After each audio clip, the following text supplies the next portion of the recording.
Selamat pagi, Anda menyaksikan Apa Kabar Indonesia Pagi. Kami awali dengan informasi seorang guru SMP di Teluk Kuantan, Kabupaten Kuantan, Singgigi, Riau tewas dengan luka mengenaskan di leher.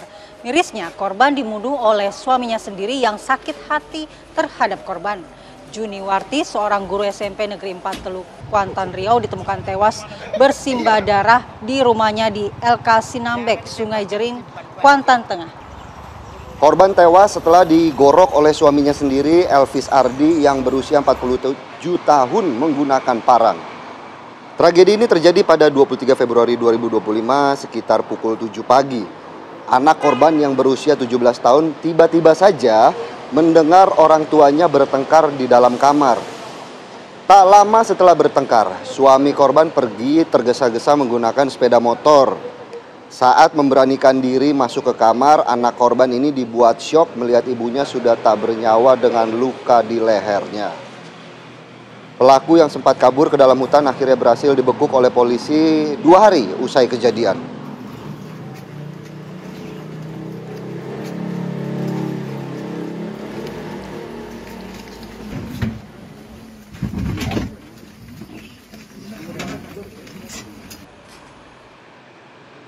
Assalamualaikum warahmatullahi wabarakatuh. Selamat pagi. Selamat pagi. Semangat banget nih Andi Kumala, Iya, cerah. harus semangat. Mohon maaf kalau pagi ini saya kayaknya agak ngantuk. Kenapa ngantuk? Soalnya semalam ini abis keliling tuh malam. Keliling. Muter-muter apa namanya? Ron apa? Ron. Kalau Ron keliling 92. Bukan dong, ronda. Jadi semalam Ron habis 92 ronda. kali. Kalau Ron 92 yang lagi viral. Jadi kemarin kan juga udah viral, semua juga udah tahu ya bagaimana kasus di Pertamina yang katanya ini ada oplosan dari Ron 90 ke 92. Cuma ternyata memang sudah dibantah.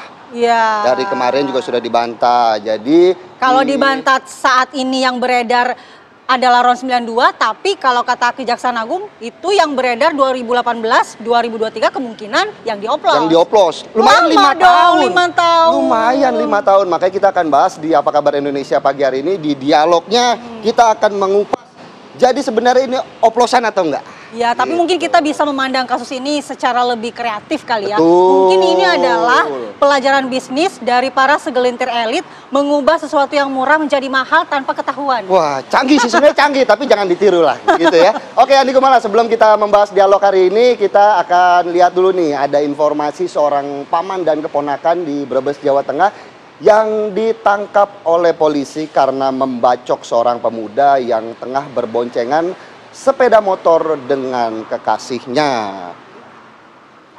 Salah seorang pelaku mengaku aksi penganiayaan dilatar belakangi dendam lama. Pelaku mengaku pernah dikeroyok oleh korban dan teman-temannya. Korban yang mengalami luka bacok di bagian kepala dan jari tangannya kini harus menjalani perawatan di rumah sakit.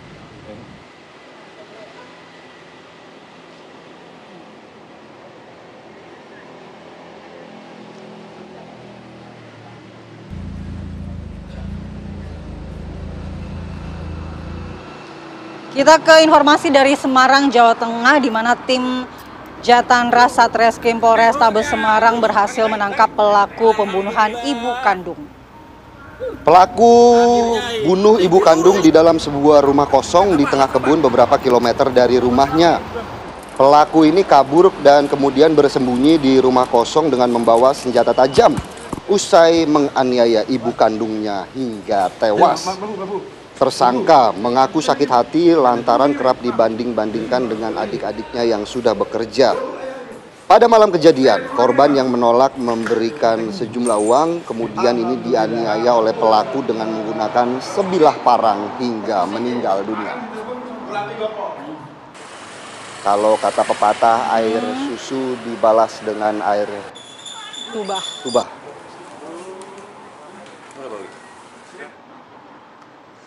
Oke, kita intip berita lainnya pemirsa. Seorang pemuda juga ditemukan tewas membusuk di dalam lubang septic tank di lahan kebun milik warga di kota Bau-Bau, Sulawesi Tenggara. Warga Kelurahan Lakologou digegerkan penemuan sosok mayat yang membusuk di dalam lubang septic tank yang berada di lahan kebun milik warga. Saat ditemukan jasad korban ini terhimpit lubang septic tank yang sempit dengan tangan yang menjulur keluar. Evakuasi jasad korban berlangsung dramatis lantaran warga harus melewati jalan berbatu yang terjal dan melintasi sungai yang arusnya cukup deras untuk keluar dari hutan. Setelah dilakukan identifikasi, pemirsa, korban diketahui bernama Laian berusia 30 tahun. Korban yang ternyata mengalami gangguan mental sebelumnya dilaporkan hilang sejak 21 Februari 2025.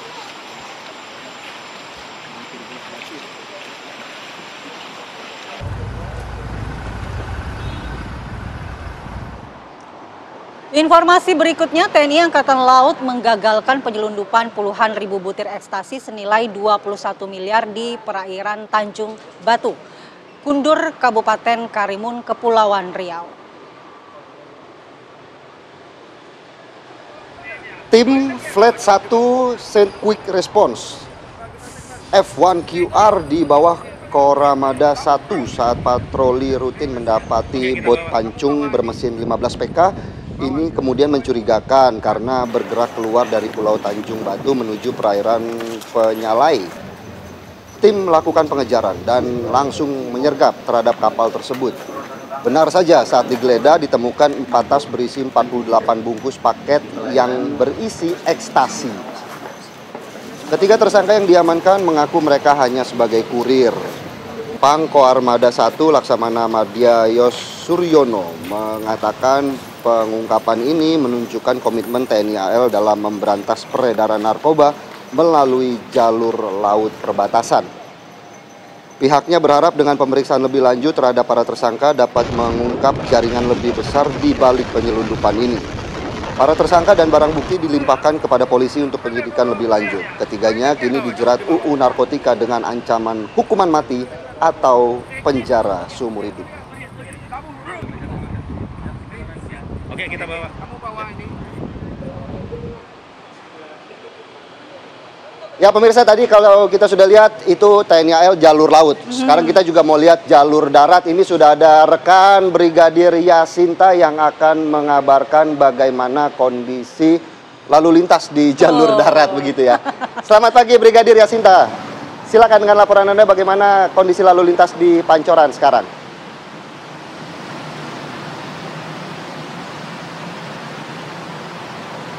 Ya baik, terima kasih Philip dan Mala di studio. Selamat pagi pemirsa, kembali bersama saya Brigadir Yasinta dari NTMC Polri. Saat ini saya akan mengajak Anda untuk memantau langsung bagaimana kondisi arus lalu lintas terkini tepatnya di kawasan Simpang Pancoran, Jakarta Selatan. Bisa kita saksikan bersama saat ini di belakang saya.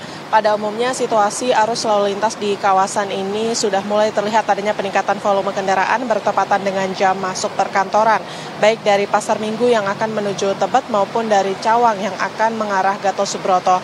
Hal yang sama juga terlihat dari Gatot Subroto yang akan menuju Cawang, begitupun yang akan mengarah Pasar Minggu. Perlambatan kecepatan hanya terjadi saat menjelang traffic light sepanjang 300 meter ke belakang yang didominasi kendaraan pribadi baik roda 2 maupun roda 4. Selepasnya kendaraan dapat melaju dengan kecepatan normal berkisar 30 hingga 40 km per jam. Kami himbau bagi para pengendara harap antisipasi adanya pertemuan arus kendaraan dari jalur putar arah tepat di bawah kolong flyover Gatot Subroto, khususnya yang akan mengarah Cawang. Dan bagi Anda yang berencana akan melintasi kawasan ini, kami himbau agar berangkat lebih awal agar terhindar dari kemacetan lalu lintas, mengingat lonjakan volume arus kendaraan akan terus meningkat hingga siang nanti, khususnya kendaraan dari Cawang yang akan menuju Gatot Subroto maupun yang akan mengarah Pasar Minggu. Sementara itu, berdasarkan data IRSMS Korlantas Polri, angka kecelakaan lalu lintas di seluruh Indonesia selama 1 kali 24 jam terjadi sebanyak 231 kasus laka lantas dengan rincian 33 meninggal dunia, 16 luka berat, dan 306 luka ringan. Untuk itu diharapkan masyarakat senantiasa mematuhi peraturan lalu lintas dan utamakan keselamatan dalam berkendara. Dan untuk informasi selengkapnya seputar arus lalu lintas terkini, Anda dapat menghubungi call center kami di 1500669 atau SMS Center di 9119. Anda juga dapat mengakses website kami di korlantas.polri.go.id. Stop pelanggaran, stop kecelakaan, keselamatan milik kita bersama, dan salam presisi. Demikian Brigadir Yasinta melaporkan langsung dari kawasan Simpang Pancoran, Jakarta Selatan. Kembali ke studio. Silakan, Philip dan Mala. Karena kemarin saya di-mention sama Arif Fadil yang suka ngasih pantun buat Brigadir Yasinta, jadi saya kasih pantun. Aura kasih nyanyinya lagu cinta. Cakep. Terima kasih Brigadir Yasinta atas laporannya dari Pancoran, Jakarta Selatan. Baik, terima kasih Brigadir Yasinta. Dan pemirsa, saat lagi kami hadirkan informasi tentang imbas persoalan pasir di Jalan RE Marta Dinata Tanjung Priok ya, yang juga pengguna jalan. Akhirnya setelah mengganggu pengguna jalan ini, pihak Pemkot Jakarta Utara menerjunkan puluhan petugas gabungan serta 1 unit mobil tangki untuk menyemprot jalanan. Jangan kemana-mana. Terima kasih Anda masih menyaksikan Apa Kabar Indonesia Pagi. Pemirsa, Presiden Prabowo Subianto meresmikan Bullion Bank atau bank emas pertama Indonesia kemarin. Peresmian Bank Emas sebagai salah satu langkah strategis dari pemerintah ini tentunya untuk memperkuat ekosistem industri emas nasional. Peresmian Bullion Bank atau bank emas pertama di Indonesia berlangsung di Gadai Tower, Jakarta Pusat. Peresmian bank emas disebut sebagai salah satu langkah strategis pemerintah dalam memperkuat ekosistem industri emas nasional. Pemerintah ingin memastikan emas yang dihasilkan bisa memperkuat ketahanan ekonomi nasional. Langkah ini juga untuk mendukung misi hilirisasi yang tengah dicanangkan Presiden Prabowo dalam Asta Cita Kabinet Merah Putih. Sebelumnya Presiden Prabowo menyampaikan pembentukan bank emas di Indonesia dibentuk karena komoditas hasil tambang, khususnya emas yang selama ini masih berbentuk material mentah langsung diekspor karena tidak ada penyimpanan khusus emas di dalam negeri. Sekarang berarti kita bisa produksi sendiri, menyimpan sendiri. Andi Kumala seneng nih, udah bank emas, udah cakep kombinasinya, ya kan? Seneng sih seneng, tapi belinya nggak bisa. Oke, kita ke berita lainnya, pemirsa. Mantan Perdana Menteri Malaysia Mahathir Mohamad bertemu dengan Presiden Republik Indonesia ke-7 Joko Widodo. Ini pertemuannya berlangsung di Solo, Jawa Tengah. Dalam pertemuan yang berlangsung tertutup ini, Mahathir mengatakan tidak ada pembicaraan politik. Mantan Perdana Menteri Malaysia Mahathir bertemu Jokowi di Solo didampingi putrinya Marina Mahathir dan rombongan.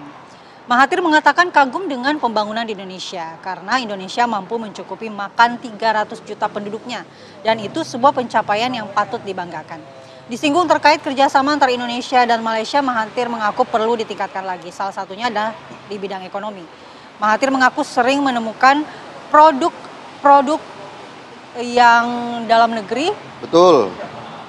Dan perdagangan antara Malaysia dengan Indonesia ini dinilai yang paling sukses dibanding dengan negara-negara lainnya. Begitu hangat ya kalau kita lihat gambar pertemuan antara Presiden ke-7 dengan mantan Perdana Menteri Malaysia Mahathir ini.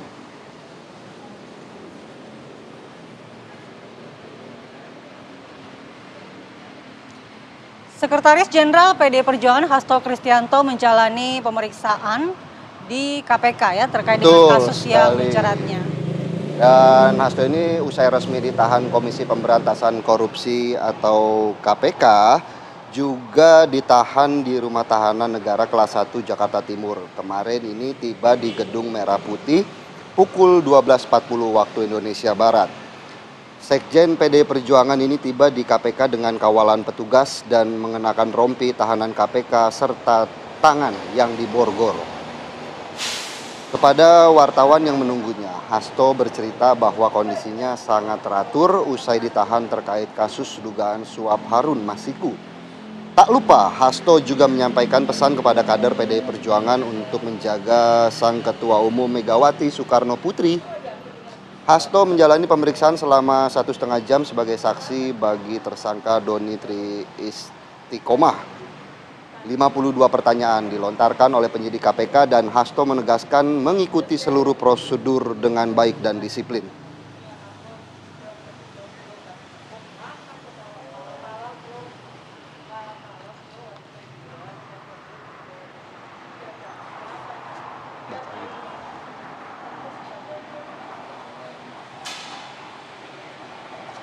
Pemirsa, kita ke informasi lainnya. Ini imbas persoalan pasir dan tanah yang membuat jalan RE Marta Dinata yang tadi saya sampaikan ini berdebu, banyak tanah sehingga mengganggu pengguna jalan. Betul, jadi ini juga menjadi perhatian bagi pemerintah Jakarta Utara yang langsung bergerak cepat untuk mengatasi permasalahan ini Dan akan kita lihat bagaimana kondisinya di Apa Kabar Indonesia on location.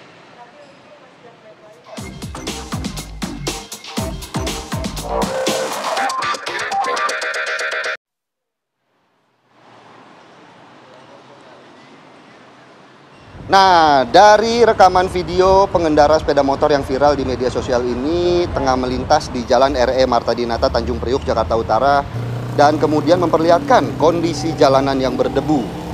Pada Rabu sore dengan menerjunkan puluhan petugas gabungan dari Bina Marga, PPSU, dan SDA Pemerintah Kota Jakarta Utara langsung tangani debu-debu di Jalan RE Marta Dinata yang mengarah dari arah Tanjung Priuk menuju Ancol tersebut. Selain menggunakan peralatan seperti sekop dan sapu untuk membersihkan debu pasir dan tanah yang berserakan, petugas juga mengerahkan 1 unit mobil tangki untuk melakukan penyemprotan. Pasir dan lumpur yang sudah dibersihkan itu dimasukkan ke dalam karung untuk kemudian ditampung di tempat pembuangan sumber daya air. Pasir dan tanah yang menyebabkan jalan berdebu berasal dari 2 faktor. Di antaranya dampak proyek pembangunan tol yang bersebelahan dengan Jalan RE Marta Dinata dan tumpahan pasir atau tanah dump truck yang melintas. Ini kalau kata Andi Kumala mirip lagu apa? Suci dalam debu. Ih, ketahuan banget angkatannya.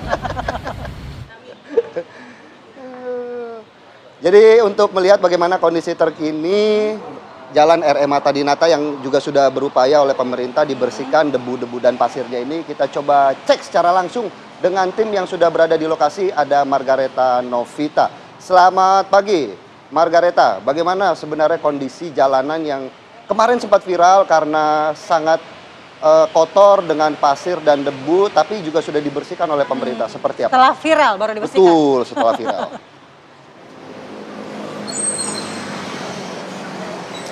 Ya, Philip, Mala, dan juga pemirsa, memang seperti ini kondisi dari Jalan RE Marta Dinata, di mana tadi kami melihat sudah banyak anggota PPSU yang menyapu dan ini terlihat sudah kering, sudah bersih, tidak ada becek dan juga lumpur. Nah, namun tadi kami juga sempat berbincang dengan petugas damkar yang memang hari ini akan melakukan penyemprotan. Dan diketahui memang sejak 2 minggu yang lalu telah dilakukan penyemprotan berulang ke Jalan RE Marta Dinata, dan memang untuk debu ataupun lumpur dan air yang menggenang di sepanjang Jalan RE Marta Dinata ini memang disinyalir dari beberapa proyek seperti proyek PSN yang ada di sekitar dari Jalan RE Marta Dinata. Dan sekarang saya sudah bersama Pak Susilo, di sini adalah damkar dari Pemprov. Selamat pagi Pak Susilo. Selamat pagi Mbak. Ya. Pak, ini katanya mau ada penyemprotan, bisa dijelaskan nih Pak? Iya. Seperti kita ketahui bersama bahwa pada pagi hari ini suasana masih pagi aja, masih terlihat asap kebul ya Pak ya, Bu ya. Jadi ini banyak kebul sehingga mengakibatkan pandangan pengendara atau pengguna jalan agak sedikit terganggu. Makanya kami diperintahkan oleh pimpinan kami pada pagi hari ini dijadwalkan saya untuk menyemprot jalan supaya bersih dan tidak ada debu yang bertebaran. Demikian ya Pak. Terima kasih Pak Susilo, nanti kita lanjutkan kembali ya Pak ya. Baik pemirsa, kita lanjutkan setelah jeda berikut ini.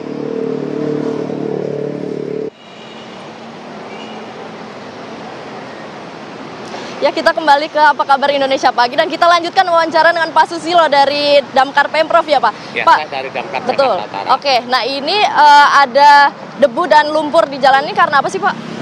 Ya mungkin karena dari lengket debu-debu itu ke unit-unit yang melintas di jalan sini.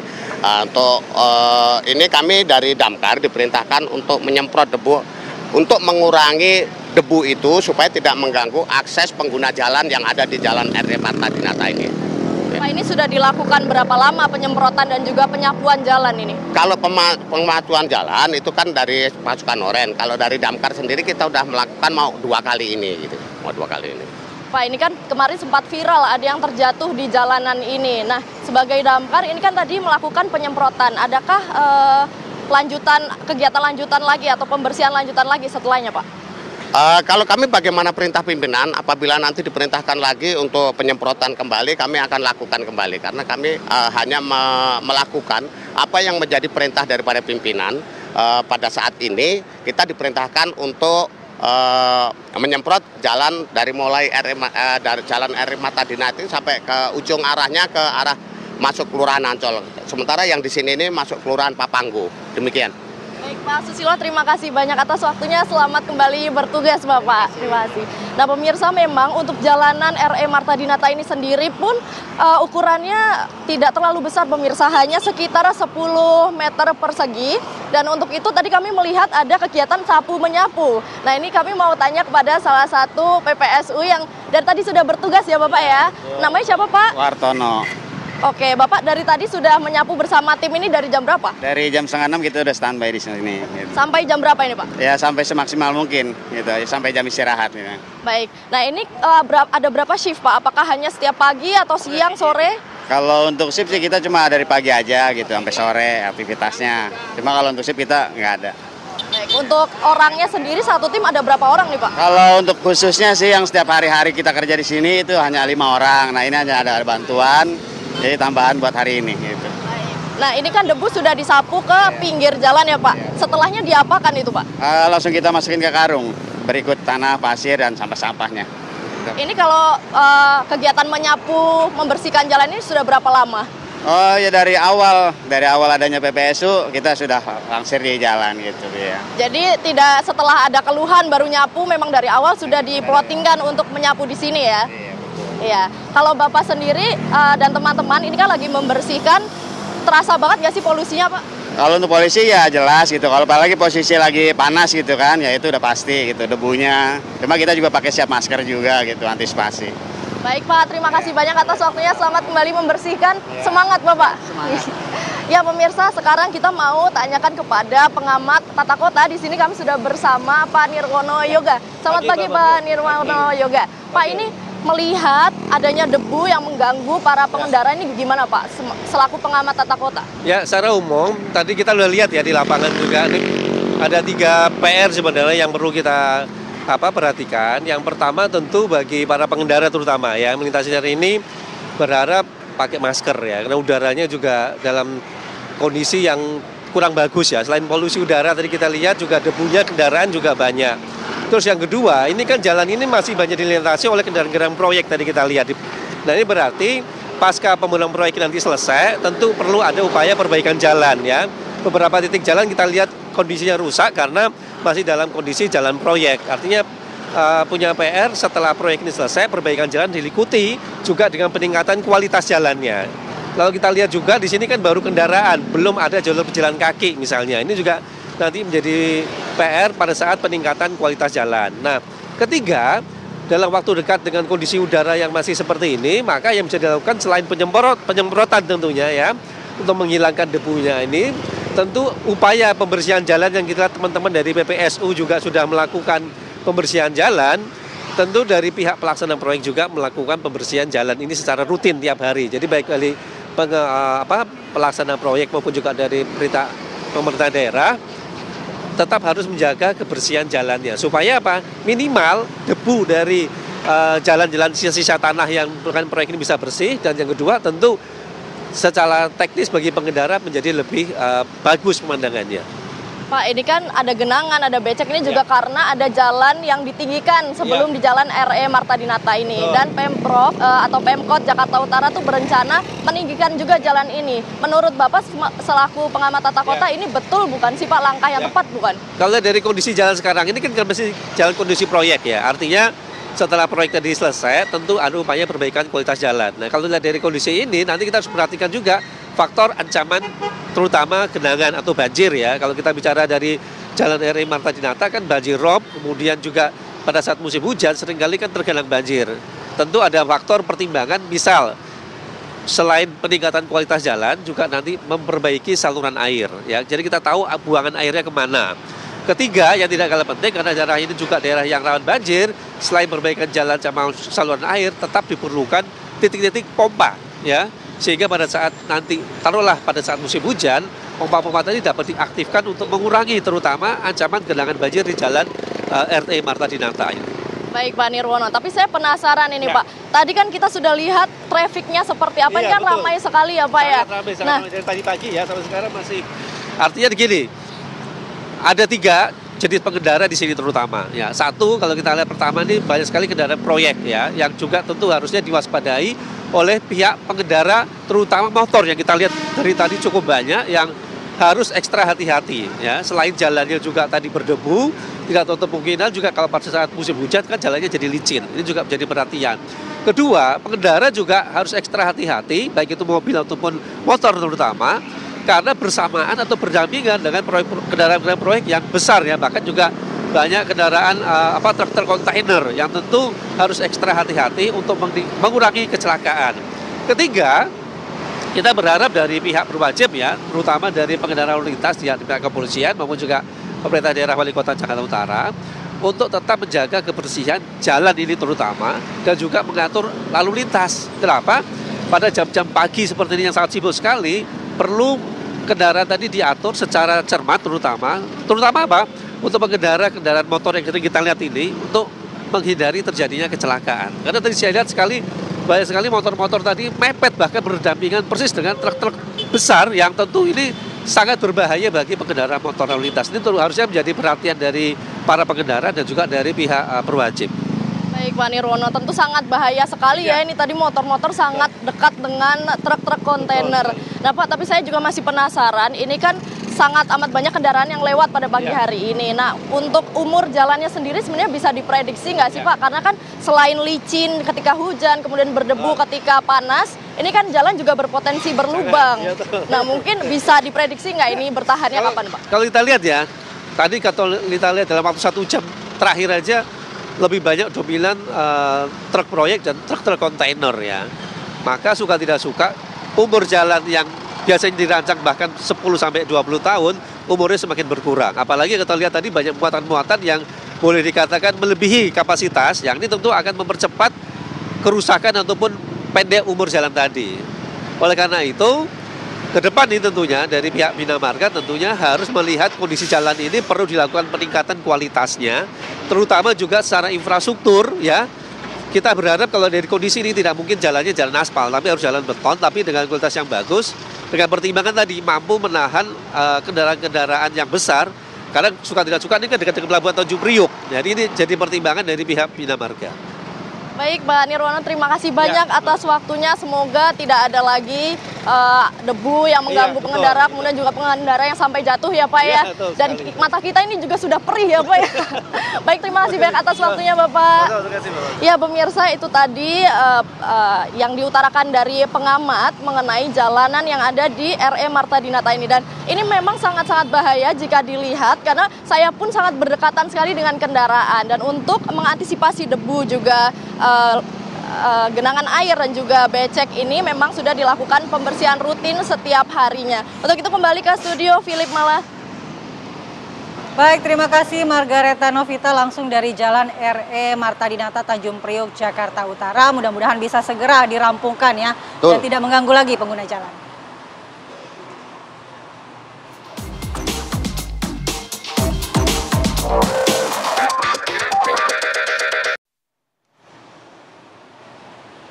Ya pemirsa, apa kabar? Indonesia Pagi akan rehat sejenak dan tentunya kami akan kembali dengan perbincangan hangat terkait Kejaksaan Agung yang telah menetapkan Direktur Utama PT Pertamina Patraniaga Rifa Siahaan sebagai tersangka dalam kasus dugaan tata kelola minyak mentah dan produk kilang periode 2018-2023. Ugal-ugalan tata kelola minyak, bahan bakar minyak. Sesaat lagi.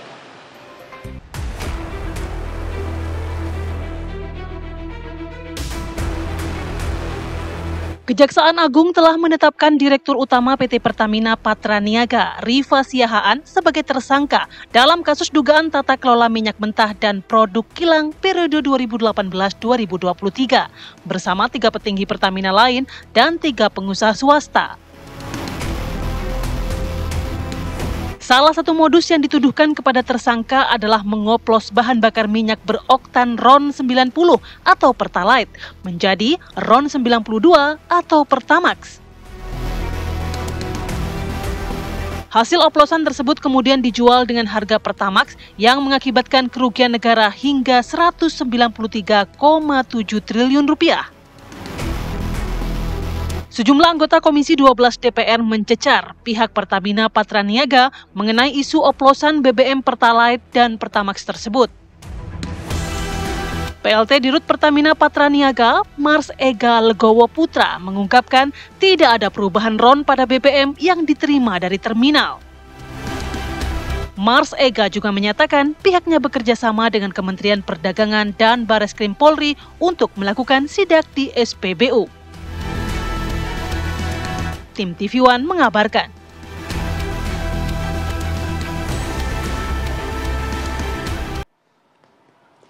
Ya pemirsa, Kepala Pusat Penerangan Hukum Kejaksaan Agung Harli Sergar membeberkan bahwa korupsi tata kelola minyak mentah Pertamina Patraniaga ini berlangsung dari tahun 2018 hingga 2023. Betul, Kapus Penkum juga menyebut pihak Pertamina Patraniaga ini membayar dengan nilai RON 92. Padahal dalam kontrak itu di bawah oktan yang berlaku, sehingga barang yang datang ini ternyata tidak sesuai dengan harga yang dibayar. Yang diperoleh oleh penyidik ya terkait bahwa Pertamina Patraniaga melakukan pembayaran dengan nilai RON 92. Padahal di dalam kontrak itu di bawah 92. Katakan RON 88.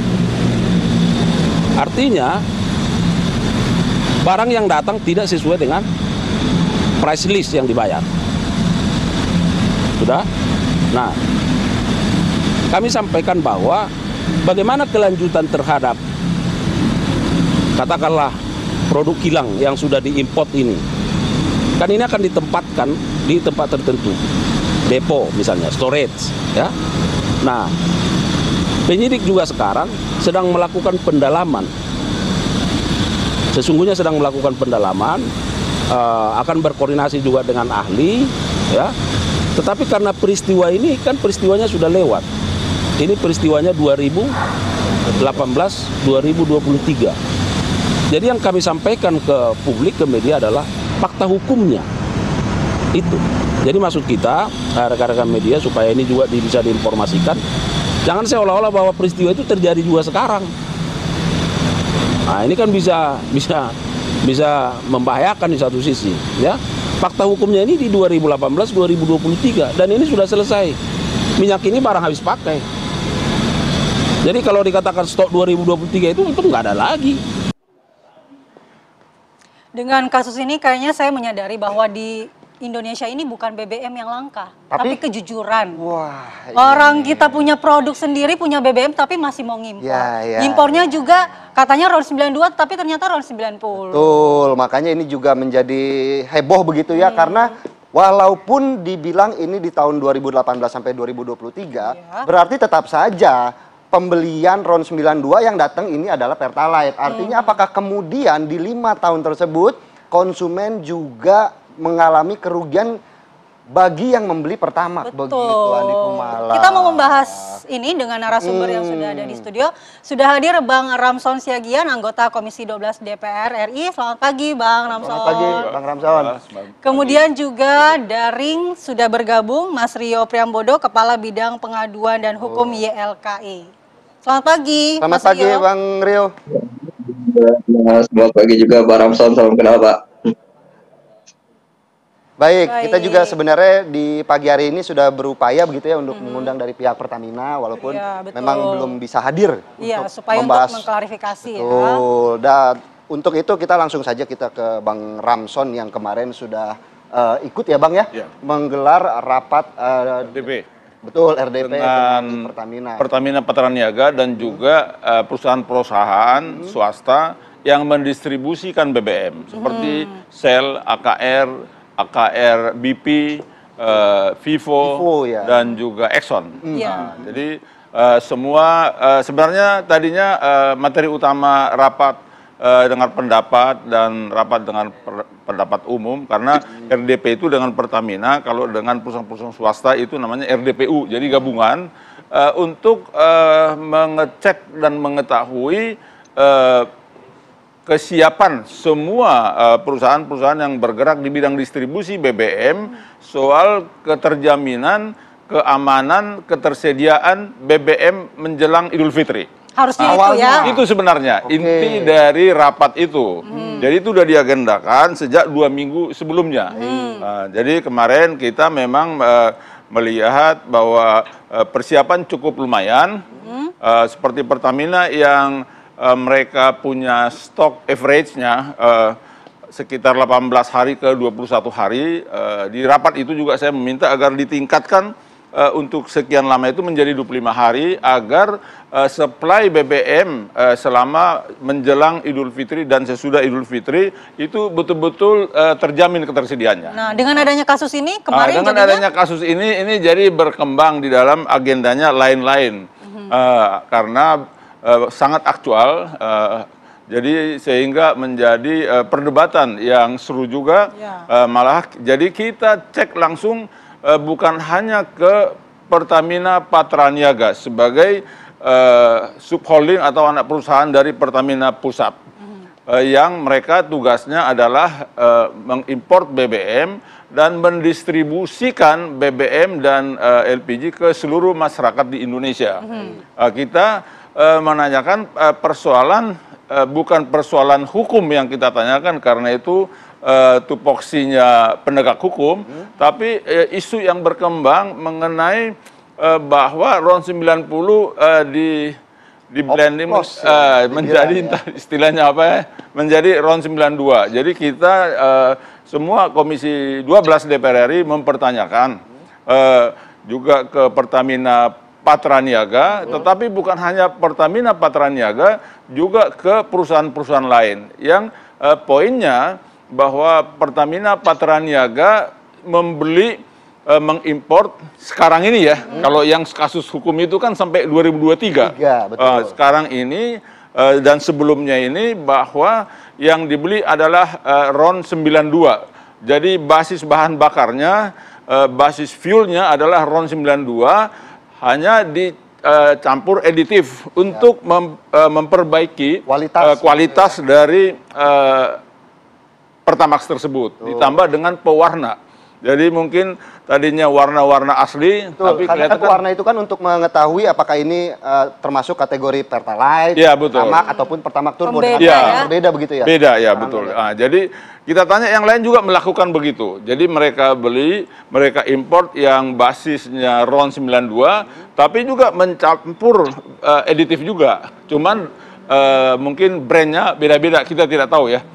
Jadi yang juga AKR yang lain yang menjual RON 92 dengan nama yang beda-beda, tetapi sesudah diimport RON 92 itu diadakan campuran juga dengan aditif untuk meningkatkan kualitas dari bahan bakar tersebut, BBM tersebut, yang untuk Pertamina disebut Pertamax. Jadi kalau mengenai RON 88, RON 90, RON 92, sebenarnya RON 88 kalau dulu memang kan premium masih banyak. Apalagi kita dulu waktu masih Komisi 7 DPR RI meminta kalaupun dirubah jadi Pertalite tetap tersedia premium waktu itu. Jadi itu RON 88. Jadi itu berubah menjadi RON 90 itu Pertalite yang memang oktannya lebih tinggi. Ke Pertamax yang non subsidi itu RON 92. Memang mungkin Pertamina lebih untung kalau dari Pertamax, karena ini kan tidak bersubsidi. Jadi harga pasar. Kalau Pertalite masih harga ditentukan, Pertamina harus membuat laporan dan diaudit oleh BPK. Selisih harga itu yang ditentukan itu diganti oleh pemerintah melalui belanja negara di APBN. Itu nilainya bisa sampai 100 triliun diganti oleh pemerintah. Pertalite itu selisih harga diganti oleh pemerintah. Seperti kemarin Vivo mereka menjual RON 90 harganya 13.000. Beda 3.000 ya? Iya, beda 3.000. Kalau Pertamina RON 90 yang disebut Pertalite menjual dengan harga mungkin 10.000 kali. Iya, karena kan memang subsidi ya. Iya, kebetulan saya nggak pernah Tapi, pakai Bang, Pertalite ya, iya, jadi Pertamax. Kalau data dari Kejagung kan memang RON 88 dan RON 90 ini di tahun 2018 dan 2023 inilah yang dilabeli dengan RON 92. Klarifikasinya seperti apa, Bang? Saya pikir mungkin memang perlu masih diteliti soal itu, karena waktu itu RON 88 juga masih dipakai premium untuk masyarakat. Waktu itu masih menggunakan premium di SPB itu masih dijual premium, itu RON 88. Pertalite RON 90. Jadi apa itu, ya itu urusan harus diselidiki dulu, betul-betul serius soal itu. Tapi kalau soal misalnya di pembukuan itu tugas penegak hukum. Apa misalnya dibeli RON 90 dibukukan 92 itu masih kita harus diteliti lebih lanjut begitu ya. Itu tupoksinya penegak hukum melihat pembukuannya. Kalau itu pembukuannya kan berarti kan ada selisih harga. Jelas kalau diimport RON 88, RON 90, RON 92 jelas beda harga. Baik. Bang Ramson, terima kasih. Mungkin saya mau ke Bang Rio bahwa ini sejauh ini di sekarang ini yang berkembang adalah tenang aja, tidak ada perbedaan antara pembelian RON 92 yang ternyata di dalamnya ini adalah RON 90. Mungkin ada tanggapannya sebagai pelindung konsumen seperti apa, Bang Rio? Iya, terima kasih, Pak. Jadi sebenarnya ini informasinya simpang siur, dan juga ada yang bilang ini yang 92, ada yang 90 dan sebagainya. Sehingga itu informasi itu ini menjadi simpang siur bagi konsumen, bagi kami sebagai konsumen ini menjadi simpang siur. Nah, tentunya informasi ini harus clear. Nah, informasi yang clear ini bukan cuma disampaikan dengan kata-kata, tapi juga harus didukung oleh data. Data itu siapa yang mengawasi itu, siapa yang menguji lab gitu. Nah, siapa yang pengawasannya? Oke, itu di Dirjen Migas misalkan itu. Nah, Dirjen Migas atau Kementerian SDM itu harus buka suara soal ini. Kalau rentang 2018-2023, nah itu bagaimana hasil uji labnya, sesuai atau tidak. Sehingga ini kita tidak berdebat dengan asumsi atau kata-kata, tapi juga dibutuhkan data. Sehingga masyarakat sendiri yang pengguna pertama khususnya itu tidak semacam ya miskomunikasi atau semacam khawatir dan sebagainya. Karena ini bukan cuma setahun 2 tahun, tapi ternyata 5 tahun gitu. Dampaknya juga sangat panjang. Nah, itu yang ditunggu-tunggu oleh konsumen. Sebenarnya bagaimana hasil uji lab di tahun 2018 sampai 2023? Kok bisa? Misalkan kalau benar terjadi, kok bisa ternyata seperti itu? Bagi kita mempertanyakan pengawasan prapasarnya seperti apa? Apakah sama ini pemerintah hanya membuat suatu standar saja tanpa melakukan uji lab prapasar, dan juga bagaimana pengawasan prapasar. Nah, kemarin RDP di Komisi 12 saya pikir itu juga sudah disampaikan juga, ada pengawas eksternalnya juga. Nah, kita mempertanyakan pengawasan eksternal itu yang selama ini dilakukan seperti apa? Kementerian Perdagangan, Kementerian SDM dan sebagainya. Nah, itu harusnya mereka buka suara semua. Artinya gini, ya ini harus informasi ini harus clear. Mereka ini harus clear bagaimana duduk bersama, mereka membuka jumpa pers, sehingga ini kami sebagai konsumen itu clear sebagai informasi gitu. Jadi tidak dengan ada satu pihak dan sebagainya. Jadi semuanya harus duduk bersama untuk menyampaikan informasi ini kepada kami sebagai konsumen, sehingga kami tidak bertanya-tanya seperti apa selama ini. Dan juga sebenarnya ini rentangnya waktunya cukup lama, kurang lebih 5 tahun gitu. Nah, ini jangan sampai pengawasannya ini jangan sampai kedua orang gitu. Ternyata 5 tahun gitu. Nah, kalau misalkan benar terjadi, bagaimana sih selama ini? Nah, itu yang betul kita evaluasi bersama gitu. Nah, sini ada Komisi 12 DPR. Nah, sama-sama yuk kita benahi distribusi, proses produksi sampai distribusi sampai konsumsi, sehingga ini benar-benar aman sesuai dengan ketentuan dengan undang-undang. Nah, dimandatkan Undang-Undang Perlindungan Konsumen bahwa pasal 8 bahwa semua itu sesuai dengan standar dan ketentuan. Nah, standar yang khusus dalam BBM dalam hal ini adalah mengacu dengan aturan dari pemerintah yang dikeluarkan oleh Migas. Nah, kita tinggal menguji apakah di tahun 2018 sampai 2023 standar itu sudah sesuai dengan yang ditetapkan oleh pemerintah atau tidak. Nah, ketika sesuai dengan standar atau tidaknya, maka itu harus didukung dengan data-data uji ilmiah gitu. Nah, itu yang harus disampaikan kepada publik. Nah, ketika 2018 dan 2023 ternyata memang kita menguji fakta hukum ya, nanti apakah hasil uji lab ya memang berbeda dan sebagainya, maka baru kita bicara nanti bagaimana solusi bagi konsumen, entah kompensasi, ganti rugi dan sebagainya. Sehingga ya konsumen yang menikmati hal ini atau yang sudah membeli suatu pertama ternyata RON-nya tidak sesuai, nah itu kan harus ada suatu bagaimana mekanisme penyelesaian sengketa di sini, apakah kompensasi, ganti rugi dan sebagainya. Tapi sebelum masuk ke sana, saya pikir ini adalah informasi yang utuh dulu harus disampaikan oleh pemerintah. karena konsumen, kami sebagai konsumen harus berhak mendapatkan informasi benar, jelas dan jujur. Sebab itu ya kita dalam hal ini kita berharap bisa mempertanyakan kepada pemerintah untuk bisa duduk bersama dan juga menyampaikan kepada publik atau kepada kami sebagai konsumen terkait dengan apa informasi yang terjadi dan juga bagaimana hasil uji lab di tahun 2018 sampai 2023. Iya, Bang Rio, berarti untuk saat ini dan juga di rentang waktu 2018 hingga 2023, adakah aduan-aduan yang sudah masuk oleh konsumen kepada YLKI? Nanti dijawab setelah jeda, kita jeda terlebih dahulu. Pemirsa, kita lanjutkan setelah pesan-pesan berikut ini. Kembali di Apa Kabar Indonesia Pagi, pemirsa, Presiden Prabowo Subianto buka suara soal dugaan kasus korupsi yang menyeret sejumlah petinggi PT Pertamina ini. Presiden mengatakan akan membersihkan dan membela kepentingan rakyat. Berikut kutipan pernyataan Presiden Prabowo Subianto usai peluncuran Bank Emas di Jakarta Rabu siang.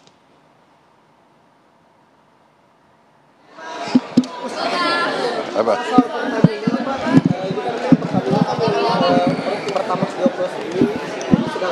Iya, lagi diurus itu semua, ya. Lagi diurus semua. Oke. Kita bersihkan, kita tegakkan, kita akan pokoknya membela kepentingan rakyat. Nah, untuk yang di Patraniaga, kita menerima di terminal itu sudah dalam bentuk RON 90 dan RON 92, tidak ada proses perubahan RON. Tetapi yang ada untuk Pertamax kita tambahkan aditif. Jadi di situ ada proses penambahan aditif dan proses penambahan warna. Proses inilah yang memberikan keunggulan dan pembedaan dengan produk yang lain. Proses ini adalah proses injeksi blending. Proses blending ini adalah proses yang common dalam produksi minyak yang merupakan bahan cair. Karena minyak ini bahan cair. Jadi memang pasti akan ada proses blending. Ketika kita menambahkan proses blending ini tujuannya adalah untuk meningkatkan value daripada produk tersebut. Jadi base fuel RON 92 ditambahkan aditif agar ada benefitnya, penambahan benefit untuk performansi daripada produk-produk ini. Sehingga pada saat kita menerima, itu pun kita baik dari dalam negeri maupun luar negeri, kita mempunyai lab, hasil uji lab, before loading sama after loading dan before discharge, sebelum kita bongkar. Setelah kita terima di terminal, itu pun di terminal juga melakukan rutin pengujian kualitas produk di terminal-terminal Pertamina. Nah, itu pun kita terus jaga sampai dengan ke SPBU. Sehingga izin kami menyampaikan, kami berkomitmen dan kami selalu berusaha memastikan bahwa yang dijual di SPBU untuk RON 92 adalah sesuai dengan RON 92. Yang RON 90 adalah sesuai dengan RON 90. Ya pemirsa, kami juga akan ajak Anda untuk melihat bagaimana sebenarnya fenomena RON 92, RON 90 ini kemudian mempengaruhi masyarakat. Sudah ada rekan kami, Rizka Salsabila, yang saat ini ada di SPBU 31 Pertamina di sekitaran wilayah Raden Inten Kalimalang. Rizka, bagaimana sebenarnya kemudian kondisi fenomena korupsi di Pertamina ini mempengaruhi ataupun ada nggak dampaknya di SPBU di sana? Silakan. Ya, Philip, Mala dan juga pemirsa, memang sebelumnya tadi kami berada di SPBU yang tepatnya di belakang saya ini, namun setelah bertanya-tanya atau meminta izin ini kami tidak diberikan izin untuk meliput di area SPBU tersebut. Adapun sempat kami perhatikan bahwa antrian dari Pertamax ini memang seperti biasa saja, tidak ada yang berubah, masih ada mobil ataupun motor yang menggunakan bahan bakar bernama Pertamax ini, yang mana sebagai salah satu modus dari korupsi yang merugikan negara sekitar 193,7 triliun ini, memang salah satu modusnya yaitu pengoplosan bahan bakar Pertalite menjadi Pertamax yang mana dijual dengan harga 14.000, kurang lebih 14.000 rupiah. Adapun dari sosial media ini banyak masyarakat yang mengeluhkan dan juga merasa dirugikan. Namun untuk mengetahui lebih lanjut, saya ingin bertanya langsung kepada masyarakat yang ada di sekitar ataupun juga mengguna sebagai pelanggan Pertamina. Selamat siang, selamat pagi Bapak. Dengan Bapak siapa Pak? Pak Untung, Bu. Pak, mungkin boleh Pak, Bapak ini sebagai pengguna Pertalite atau Pertamax? Ya, Pertalite. Nah, seandainya kalau misalkan Bapak sebagai pengguna Pertamax ini melihat adanya berita ternyata dioplos Pertamax-nya menjadi dari Pertalite dicampur menjadi Pertamax dan dijual dengan harga seharga Pertamax yaitu Rp14.000, dan bagaimana Bapak tanggapannya sebagai masyarakat? Ya, sebagai masyarakat luas ya kami nggak setuju. Bila perlu dihukum seumur hidup, bila perlu jangan pilih, bila sama Presiden Republik Indonesia hukum seumur hidup, jangan pilih kasih. Pak, melihat ini kan juga kalau misalkan seandainya nih Bapak sebagai pengguna Pertamax gitu, apakah nantinya akan berpengaruh dengan mesin-mesin di kendaraan Bapak? Ya, berpengaruh lah, semua kendaraan roda 2 maupun roda 4 berpengaruh. Ada kerusakan mungkin yang Bapak alami kok? Ya, pasti ada kerusakan, namanya dioplosan ya rusak. Mengalami kerugiannya jadi berlebih ya Pak, tidak hanya rugi dari harga tapi juga... Bukan rugi lagi. Ya, bener motornya maupun seperempatnya aja udah mahal, ya kan? Bila perlu Bapak Presiden maupun Wakil Presiden dihukum seumur hidup. Bila perlu jangan pilih kasih. Ini untuk para mereka sebagai pelaku ya Pak, untuk kedepannya. Pelaku, kalau memang dia korupsi, buktikan kejujuranmu Bapak Presiden. Terima kasih Pak Untung. Dengan kemudian saya juga ingin berlanjut dengan salah satu masyarakat juga lainnya, dengan Pak Rahmat ya Pak. Iya, nama saya. Bapak melihat adanya kasus seperti ini, bagaimana Bapak sebagai tanggapannya? Ya, kalau menurut saya sih, saya tidak setuju kalau ada kayak gini. Iya. Kalau Bapak sendiri pengguna Pertamax apa Pertalite? Pertalite.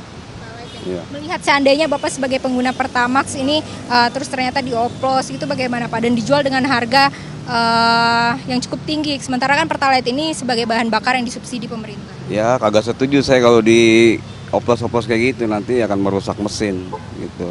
Kalau untuk dari kasusnya ini sendiri, melihat bagaimana untuk mungkin dari pendapat Bapak harusnya dihukum seperti apa sih Pak bagi mereka nih yang melakukan ini? Ya, sesuai dengan perbuatan dia harus dihukum seumur hidup gitu. Harus dihukum seumur hidup. Mungkin untuk supaya tidak terulang gitu Pak? Ya, harus dibenahi yang seperti ini gitu. Baik, terima kasih Pak Rahmat. Ya, Philip, Andi, dan juga pemirsa, seperti itulah tanggapan masyarakat yang mana memang merasa tidak setuju dengan adanya pengoplosan ataupun tindak korupsi yang dilakukan oleh mereka yang berada di PT Pertamina ini sendiri, yang mana juga cukup merugikan bagi masyarakat. Demikian Philip dan juga Andi. Baik, terima kasih Rizka Salsabila. Tadi kita sudah mendengarkan bagaimana konsumen ini juga mengeluhkan ya, Andi Kumala. Nah, saya mau langsung ke Bang Rio. Bang Rio, mendengarkan keluhan konsumen, apakah sejauh ini juga apa yang telah dicatat dari YLKI terkait keluhan-keluhan para konsumen RON 92 ini? Ya, sebenarnya kita melihat bahwa sebenarnya banyak pengaduan-pengaduan juga atau masalah-masalah yang di masyarakat ya, seperti bagaimana kita melihat mendengar bahwa BBM itu cepat habis, terus juga motor mobil mogok beberapa waktu yang lalu ya, itu juga menyebabkan katanya dugaannya adalah memang karena bahan bakarnya, akhirnya mereka dikuras dan sebagainya. Nah, dengan kasus yang ini dengan oplosan, maka banyak juga konsumen timbal balik atau kita flashback ya, oh ternyata dulu seperti ini gara-gara seperti ini. Artinya memang kita melihat bahwa pengaduan-pengaduan itu masalah tersebut memang ya konsumen menghubung-hubungkan dengan kasus ini gitu. Nah, oleh sebab itu sebenarnya di Undang-Undang Perlindungan Konsumen namanya ada suatu namanya asas pembuktian terbalik ya. Dengan asas pembuktian terbalik harusnya bagaimana pihak pelaku usaha itu membuktikan bahwa asumsi masyarakat atau pengaduan yang masyarakat itu ya tidak benar. Artinya bagaimana dalam hal ini pelaku usaha, dalam hal ini Pertamina maupun juga pemerintah harus bisa menjelaskan secara utuh dari proses produksi seperti apa, bagaimana produksinya, seperti campurannya dan sebagainya, proses distribusinya, terus juga sampai konsumsinya, terus bagaimana pengawasannya, hasil uji labnya dan sebagainya, sehingga itu menjadi suatu kesatuan yang utuh gitu. Dan itu kalau ketika memang itu layak dan itu, maka itu dibebaskan ganti rugi. Nah, oleh sebab itu maka kita mempertanyakan sebenarnya bagaimana pemerintah bisa membuktikan agar mereka bisa membuktikan pada kami sebagai konsumen bahwa selama ini yang beredar di masyarakat ya bahwa memang benar pertama RON 92 bukan RON 90. Nah, itu yang sehingga itu informasi dari pemerintah maupun juga pelaku usaha, kami sebagai konsumen diterima sebagai clear bahwa ini tidak ada suatu kita gelisah dan sebagainya. Maka harusnya informasi itu juga secara clear dan juga perlu ada pihak ketiga dalam hal ini, mungkin DPR dan sebagainya, untuk bisa melakukan ada tim seperti Satgas dan sebagainya untuk seperti ini agar tidak terulang kembali. Artinya bagaimanapun ini menjadi pukulan telak ya khususnya bagi pemerintah maupun juga pihak pelaku usaha untuk bisa melakukan pembenahan dirinya sendiri. Bagaimana proses produksi sampai distribusi sampai konsumsi itu harusnya sesuai dengan standar apa yang sudah ditetapkan oleh pemerintah, sehingga kami sebagai konsumen kita membeli, maka pertama adalah aman. Yang kedua, ketika membeli suatu RON 92 ternyata misalkan itu RON 90, maka ini ada suatu selisih harga yang dibayar oleh konsumen. Nah, itu yang perlu nanti kalau misalkan ada suatu pembuktian oleh pemerintah ternyata terbukti bahwa RON yang dijual itu adalah RON 90 bukan 92, maka ada selisih harga. Maka oleh sebab itu, bagaimana nanti kita bicara ke depan solusi bagi kami sebagai konsumen, apa yang harus diberikan, sehingga kami ini ke depan bagaimanapun bisa percaya kembali. Karena bagaimanapun kemarin juga sudah disampaikan oleh teman-teman DPR bahwa SPBU Pertamina aja kurang lebih 6.000 itu sedikit gitu. Nah, oleh sebab itu makanya itu menjaga trust kepercayaan publik ke depan, bagaimana konsumen bisa kembali percaya lagi. Oleh sebab itu nggak cuma dengan kata-kata, tapi juga dibutuhkan pendukung, yaitu melalui data. Baik Bang Rio, nanti kita lanjutkan dialog, tapi kita jeda dulu, nanti kita akan ke Bang Ramson. Saat lagi.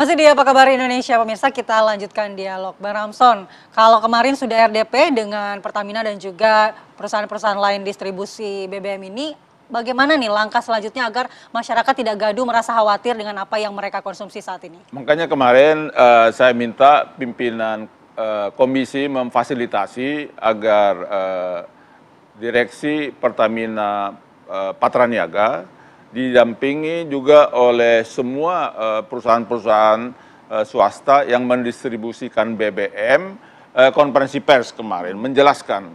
Dan memang hasil penyelidikan kita kemarin bahwa untuk sekarang ini Pertamax itu basis bahan bakarnya, basis fuelnya itu RON 92, hanya ditambah aditif untuk pembakarannya lebih bersih dan juga melindungi mesin seperti piston semua lebih terlindungi dengan menggunakan mencampur aditif. Ada tadi dan zat warna untuk supaya kelihatan itu tadi Pertamax, Pertalite. Jadi sebenarnya sekarang ini sudah nggak ada masalah. Pertamax itu RON 92 hanya ditambah dengan aditif. Itu untuk meningkatkan kualitas dari Pertamax tersebut. Jadi tapi kita di Komisi 12 Komisi Energi kebetulan ada beberapa panja. Ada panja listrik, ada panja migas, ada panja lingkungan hidup. Kebetulan saya juga di panja migas. Yeah. Kita nanti panja migas akan reguler untuk melakukan terus penyelidikan dan juga mengundang seperti Lemigas untuk menguji reguler nanti Pertamax tersebut. Jadi supaya konsisten atau konstan kualitas seperti yang ada sekarang. Yeah. Jadi tetap konsisten bahwa Pertamax itu adalah RON 92 ditambah aditif untuk pembakaran yang lebih bersih dan juga untuk memprotek mesin dan zat pewarna. Jadi basis bahan bakarnya tetap RON 92. Kalau Pertamax turbo RON 95. Jadi itu nanti panja migas akan melakukan itu karena kemarin kita jadwalkan itu adalah untuk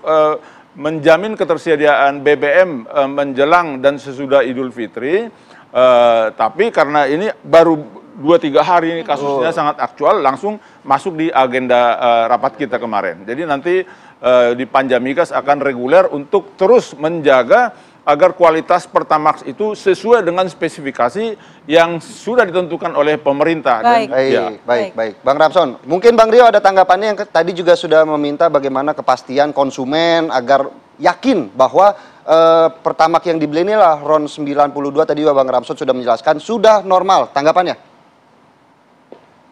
Ya, tentu normal dan sebagainya. Kita perlu juga dukungan Pak Ramson.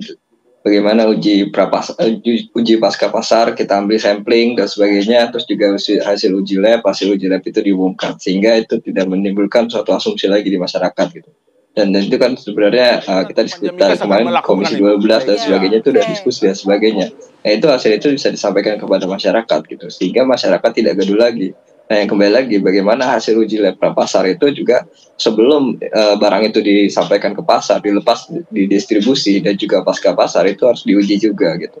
Yang saat ini maupun yang juga sebelumnya. Jadi masyarakat tidak bertanya-tanya soal ini gitu. Kalau di listrik itu ada aturan bagaimana kalau misalkan pemadaman dan sebagainya, misalnya 4 jam, 6 jam sampai 12 jam itu kalau ada pemadaman itu konsumen itu mendapatkan suatu kompensasi ya berupa bagaimana pemotongan tagihan. Nah itu bagaimana ke depan juga kita mengusulkan di Migas soalnya ini ketika memang BBM nanti tidak sesuai dan sebagainya itu bisa dibuat suatu regulasi bagaimana kompensasi kepada masyarakat gitu. Sebagai kami sebagai masyarakat atau konsumen pengguna sehingga ini ada suatu jaminan bagi kami bahwa panja nantinya karena Pak Ramson sudah menjanjikan ada panja Bang Rio. Itu sesuai. Bah, kata sesuai juga tadi kan juga Bang Panja Migas akan menjaga agar spesifikasi dan kualitas Pertamax tetap menggunakan basis fuel atau basis bahan bakar RON 92 ditambah aditif tadi untuk pembakaran yang bersih serta melindungi mesin. Itu akan dijaga oleh Panja Migas. Baik, terima kasih Bang Ramson, kemudian Bang Rio sudah bergabung di Rio, terima kasih atas waktunya. Dan tadi kita sudah mendengarkan ya perbincangan hangat, tapi kita juga akan ajak Anda pemirsa untuk ke Magelang karena rencananya Wakil Presiden Republik Indonesia Gibran Rakabuming Raka ini kemarin memberikan pengarahan di hadapan 493 kepala daerah di kegiatan retret kepala daerah di Magelang, Jawa Tengah. Sesaat lagi. Pemirsa, Wakil Presiden RI Gibran Rakabuming Raka memberikan pengarahan di hadapan 493 kepala daerah di kegiatan retret kepala daerah di Magelang, Jawa Tengah pada Rabu kemarin. Pengarahan meliputi implementasi Asta Cita di tiap daerah selama 5 tahun ke depan. Nah, selama 2 jam Gibran menyampaikan mengenai sejumlah rencana jangka panjang pemerintah pusat yang dinilai perlu diimplementasikan di daerah. Di antaranya adalah penanganan stunting hingga program prioritas lainnya seperti makan bergizi gratis atau MBG. Termasuk juga mengenai rantai distribusi ke berbagai wilayah. Tak hanya MBG dan stunting, Wapres Gibran juga disebut turut mendorong digitalisasi layanan birokrasi hingga transformasi dan pencegahan korupsi di level pemerintahan daerah.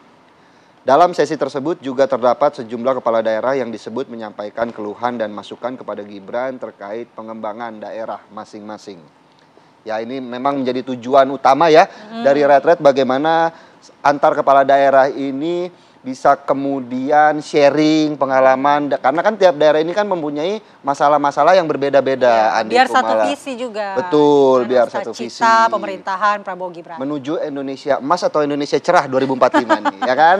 Indonesia. Dan pemirsa kami juga akan ajak Anda untuk melihat bagaimana agenda retret di Magelang hari ini. Sudah ada rekan kami Danita Riyandini yang akan mengabarkan bagaimana kondisi terkini di sana. Selamat pagi Danita, silakan dengan laporan Anda.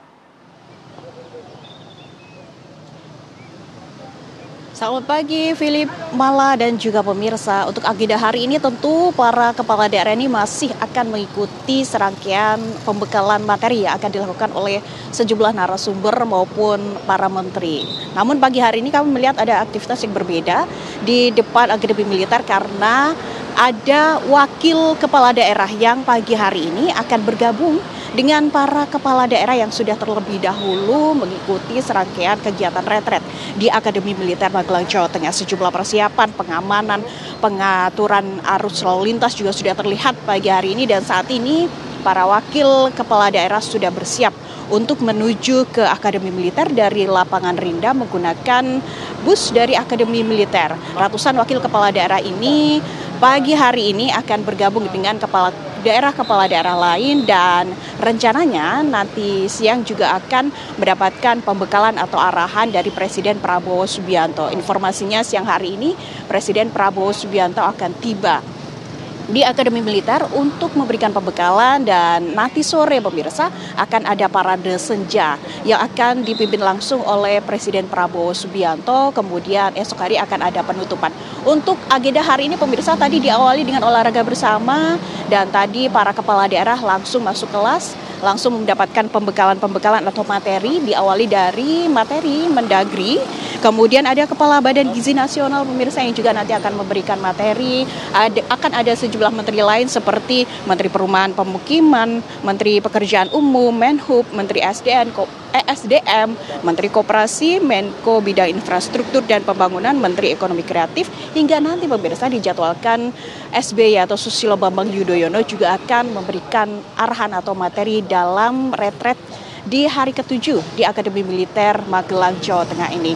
Kalau kita kemarin juga sudah sempat melihat ada wakil presiden yang juga memberikan arahan mengenai stunting, MBG, hingga penerapan Astacita di daerah-daerah yang juga nantinya atau kemarin diberikan oleh Wakil Presiden Gibran Raka Buming Raka. Tentu kami juga masih menunggu nih pemirsa kedatangan dari wakil kepala daerah yang sedianya akan segera tiba di Akademi Militer namun tidak langsung masuk atau bergabung dengan para kepala daerah. Mereka akan masuk terlebih dahulu melalui Gor Suroto, kemudian masuk ke barak.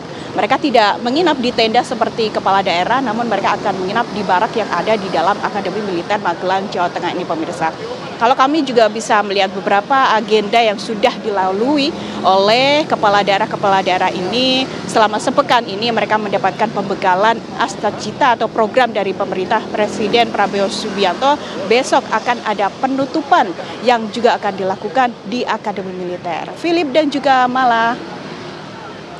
Baik, terima kasih. Laporan langsung Danita Riyadini dari lokasi retret di Magelang, Jawa Tengah. Kemarin sudah ada Wapres, hari ini ada Presiden. Tapi kalau ngelihat Danita juga ini bangun pagi kayaknya udah cocok jadi kepala daerah nih di sana ikut retret. Kepala daerah Yogyakarta. Baik, terima kasih Danita Riyadini atas laporannya. Ya pemirsa, kami juga akan ajak Anda untuk melihat berita-berita yang tengah viral. Ini ada usai diperbolehkan manggung kembali oleh grup band Sukatani. Ini tampil menggebrak. Jadi kemarin kan mereka sempat viral ya dengan lagu bayar, sempat dicekal, kemudian sempat tidak boleh tampil. Tapi ternyata sekarang sudah tampil lagi. Boleh tampil lagi, bahkan memberikan kehebohan tersendiri begitu. Iya. Jadi pasca menuai kontroversi, lagu bayar-bayarnya dinilai menyinggung institusi Polri, band punk asal Purbalingga Sukatani diperbolehkan manggung lagi. Band Sukatani pun tampil menggebrak saat konser di Ultra Cafe Ngaglik, Yogyakarta. Band Sukatani tampil selama 45 menit dengan membawakan lagu-lagu yang menjadi hitsnya. Namun lagu bayar-bayar yang berisi kritikan kepada polisi tidak lagi dimainkan nih. Penonton yang hadir sangat antusias, dari kapasitas 600 orang terisi 2 kali lipat. Wah, lumayan ya antusiasnya. 2 kali lipat. Sebelumnya vokalis band Sukatani Novi Citra Indrayati kalau kita ingat dipecat dari profesinya sebagai guru usai lagunya bersama bandnya ini berjudul Bayar-Bayar viral dan memantik kontroversi. Tapi layaknya ketapel ya begitu Andi Kumala setelah kontroversi kasusnya dipecat apapun itu.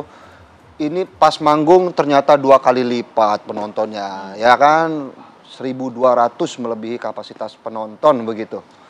Oke pemirsa, kita juga akan ajak Anda untuk melihat beberapa berita viral lainnya, yakni ada Ketua Umum Majelis Pimpinan Nasional Pemuda Pancasila, Yapto, yang kemarin memenuhi panggilan dari KPK.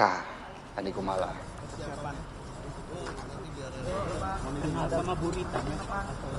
Komisi Pemberantasan Korupsi terkait kasus dugaan tindak pidana pencucian uang dengan tersangka mantan Bupati Kutai Kertanegara Rita Widiasari.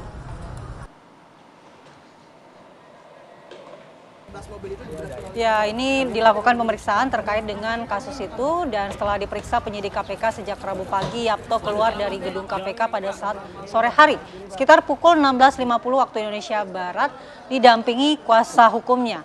Yapto tidak memberikan keterangan detail mengenai materi pemeriksaannya. Yapto diperiksa sebagai saksi dalam kasus dugaan gratifikasi dan tindak pidana pencucian uang TPPU mantan Bupati Kutai Kertanegara Rita Widiasari. Sebelumnya, KPK telah menelusuri kasus korupsi izin batubara dengan tersangka Rita Widiasari saat menjabat sebagai Bupati Kutai Kertanegara. Aliran uang hasil gratifikasi itu diduga turut mengalir ke Yapto. Dalam penggeledahan, KPK menyita 11 unit mobil hingga uang senilai 56 miliar rupiah dari rumah Yapto.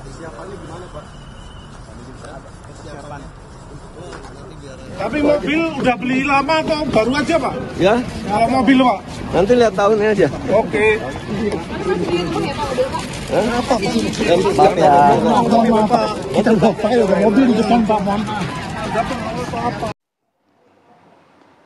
Kita ke berita selanjutnya pemirsa, ribuan makam di pinggir sungai Cikapundung, Kecamatan Bojong Soang, Kabupaten Bandung Barat, Jawa Barat terendam banjir. Peristiwa tersebut terjadi akibat meluapnya air sungai hingga membuat tanggul jebol.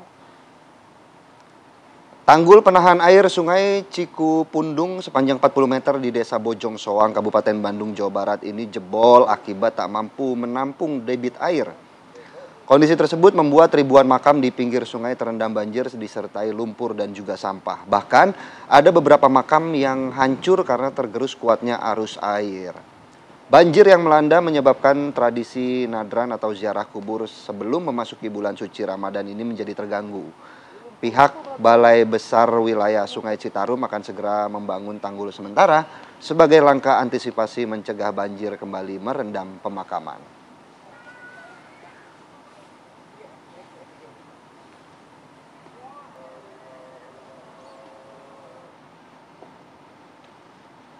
Ya pemirsa, tadi kita sudah lihat beberapa berita yang viral, tapi di segmen berikutnya kita akan kasih berita-berita yang lebih viral. Salah satunya adalah viral di media sosial ibu dan anak di Ternate, Maluku Utara yang diserang babi hutan. Sesaat lagi.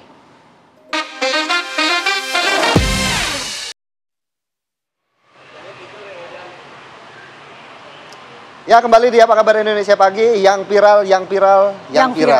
Jadi kita di segmen ini akan kasih banyak sekali berita-berita viral.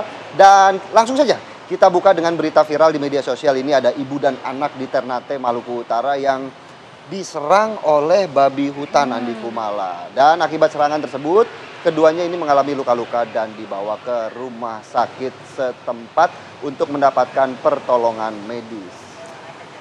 Peristiwa ini bermula saat seorang warga melihat babi hutan itu melintasi jalan raya dan masuk ke perkampungan warga.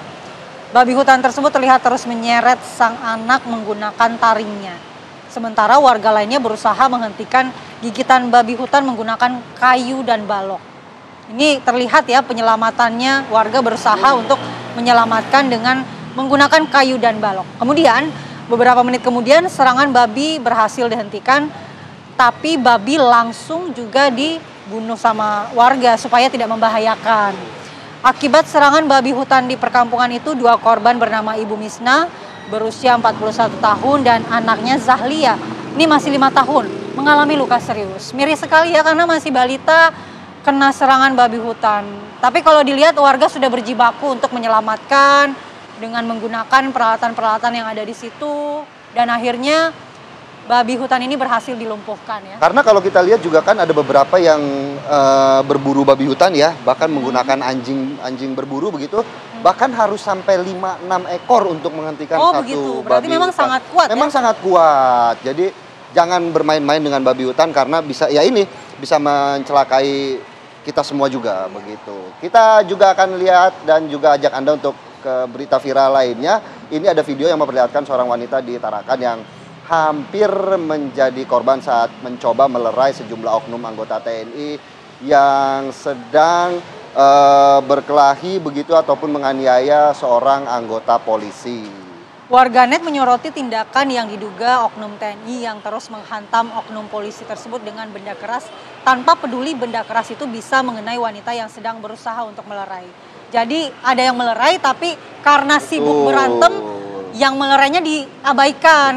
Tapi kalau ini nggak di blur, mungkin bisa sedikit saya gambarkan bahwa si ibu ini mencoba untuk melindungi polisi yang dianiaya dengan memeluknya. Oh, berarti ini bareng ya dengan polisi. Dalam video terlihat wanita tersebut bahkan nyaris terkena tebasan benda keras. Jika saja dirinya tidak menarik tangannya dengan cepat, ini bisa kena. Aduh. Kemudian wanita itu menghindar dari kerumunan tak lama kemudian. Peristiwa ini terjadi saat sejumlah oknum TNI yang berjumlah 37 orang menyerang kantor Polres Tarakan dan melakukan pengerusakan serta penganiayaan terhadap sejumlah anggota Polres Tarakan. Ya, jadi kalau nggak di blur, tadi juga udah saya gambarkan. Makanya kenapa kemudian warganet memberikan apresiasi terhadap sang ibu, karena begitu heroik aksinya Andi Kumala. Iya, untuk kalau melindungi melihat ya. langsung, betul. Baik, kita akan ke informasi viral selanjutnya. Seorang warga merekam penemuan mayat perempuan di desa Senden, Kayen Kidul, Kediri Tengah, mengapung di sepanjang aliran Sungai Serincing. Dalam video awalnya warga mengira benda mengapung tersebut hanyalah boneka atau tumpukan kayu yang hanyut terbawa arus. Namun setelah diperhatikan lebih dekat, mereka justru terkejut setelah mengetahui bahwa itu adalah jasad wanita tanpa busana. Saat ditemukan, kondisi tubuh korban sudah membengkak dengan ciri-ciri berusia sekitar 40 tahun dan tinggi badan sekitar 150 cm. Warga yang menyaksikan kejadian ini segera melapor ke perangkat desa dan kepolisian. Pihak kepolisian juga masih menyelidiki identitas korban dan penyebab kematiannya.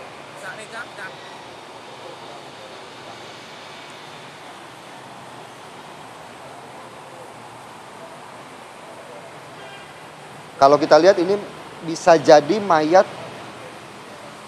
meninggalnya ini cukup jauh ya Andi Kumala, karena aliran sungai yang tampak di video ini cukup deras dan cukup besar begitu. Tapi dugaannya apa nih? Apakah ini tercebur atau dugaan pembunuhan atau jatuh atau bagaimana? Itu yang kemudian masih dalam tahap penyelidikan oleh pihak kepolisian. Jadi warga yang menemukan juga cukup geger begitu ya. Baik. Tapi yang kita berharap juga dengan kondisi yang sudah membengkak, artinya polisi bisa mengidentifikasi baik dari data dari korban ataupun mayat maupun juga penyebab kematiannya. Begitu. Nah pemirsa, kita juga akan ajak Anda untuk lihat nih berita viral lainnya. Ada yang kepergok mencuri, seorang maling nekat menyandra seorang kakek-kakek yang tengah menjaga warung. Dalam video yang beredar, maling bernama Satriono menyandra Siaja, kakek 82 tahun pemilik warung di Jalan Adam Malik, Desa Baluase, Kecamatan Marawola, Sigi, Sulawesi Tengah. Insiden ini terjadi setelah Satriono dikejar massa setelah kepergok mencuri. Tapi lucunya nih, dalam situasi tersebut ini tegang banget kan ya, dia disandra. Kakek Siaja ini masih saja sempat-sempatnya memperbaiki rak telur agar tidak jatuh. Aduh kakek Siaja, pikirin dulu keselamatan diri, jangan pikirin telur. Mungkin maksudnya jangan sampai sudah jatuh tertimpa tangga, udah sial disandra, ini barang dagangannya jatuh, ruginya 2 kali lipat. Itu tuh kan dia rapiin tuh rak telurnya tuh. Tapi ini alhamdulillah berkat upaya negosiasi yang dilakukan pihak kepolisian, Satriono akhirnya melepaskan korban sang kakek. Tim Polsek Palu Selatan kemudian mengamankan Satriono dan mendampingi Saija untuk pemeriksaan dan perawatan di Puskesmas Bulili.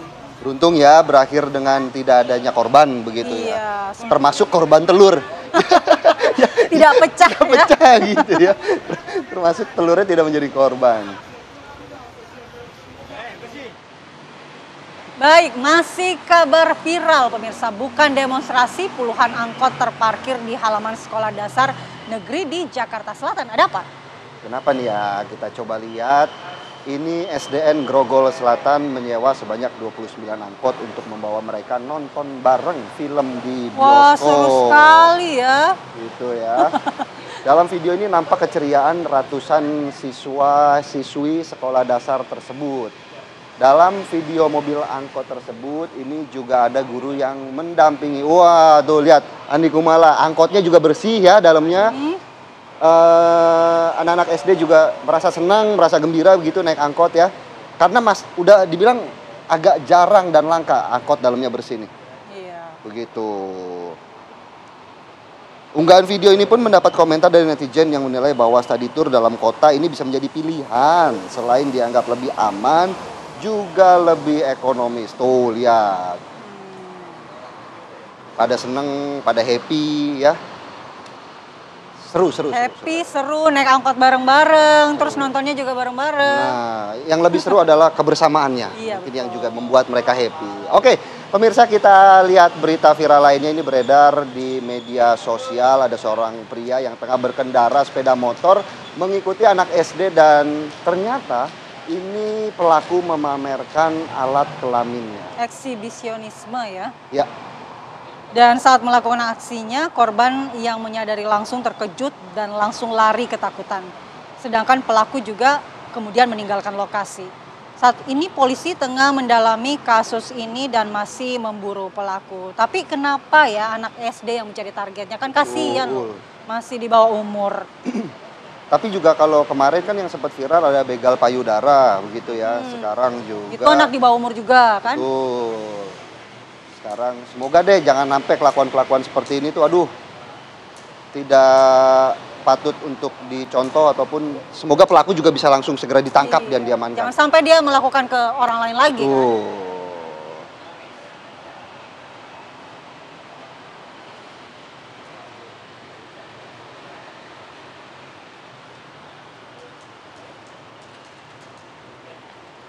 Ya, kita juga masih ada berita-berita viral lainnya. Ini pemirsa, ada seorang guru SMP di Teluk Kuantan, Kabupaten Kuantan Singgi, Riau yang tewas dengan luka mengenaskan di leher. Mirisnya, korban ini ternyata dibunuh oleh suaminya sendiri yang sakit hati terhadap korban.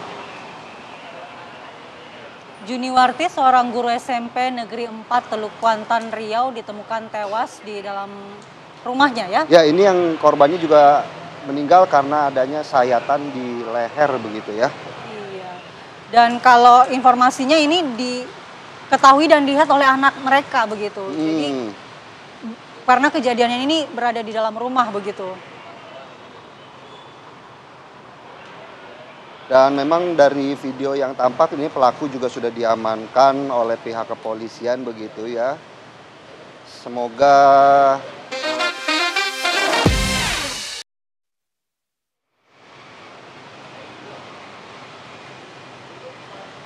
ya, berita viral-viral tadi tentunya sekaligus mengakhiri jumpa kita di Apa Kabar Indonesia pagi hari ini. Jadi pantun dulu nggak nih? Pantun dong, kasih ya. Lengkap kalau nggak pantun. Kasih, oke. Aura kasih beli sikat gigi. Cakep. Terima kasih Anda telah menyaksikan Apa Kabar Indonesia pagi. Cakep. Sampai jumpa besok pemirsa, saya Indi Kumala. Saya Filipus Yonaso pamit. Terima kasih atas perhatian Anda. Sampai jumpa.